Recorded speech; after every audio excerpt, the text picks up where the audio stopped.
লাগে নমস্কাৰ এইটো এডভকেট জোনমণি বেজবৰুৱা ঘৰ নহয় জানো হয় কিয় অকণমান মাতি দিয়কচোন মানে ছাৰৰ লগত মোৰ ইম্পৰ্টেণ্ট কথা এটা আছিল তেখেত এতিয়া আহিব নোৱাৰিব নহয় ছাৰে চাগে এতিয়া ভিতৰত কিবা লিখা মেলা কাম কৰি আছে হেই নহয় তেওঁক কাপোৰ অলপ ধুবলৈ লগাইছো কাপোৰ ধুই নোহোৱালৈকে তেখেতক কাকো লগ কৰিবলৈ নিদিওঁ কি হে ভগৱান উকিলৰো এই অৱস্থা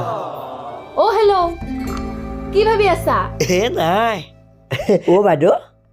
আপোনাক কথা এটা সুধো আপুনি বেয়া পাব নেকি সোধা নহয় মানে আপোনাৰ আকৌ খং উঠিব নেকি আৰে সোধা নহয় পতককে কথাটো শুনাৰ পিছত যদি খং উঠি যায় নুঠে কোৱা মানে কথাটো হ'ল ছাৰে বাৰু হাত বনোৱা বাচন ধোৱা এইবিলাক কামো কৰে নেকি অ' তেওঁ সদায় ৰান্ধি বাঢ়ি মোক খুৱাই বুৱাই বাচন পাতি ধুইহে ডিউটিলৈ ওলাই যায় এনেই ছাৰে আপোনাক ডিভোৰ্চ দিয়া কথা ভাবা নাই আৰু ন কি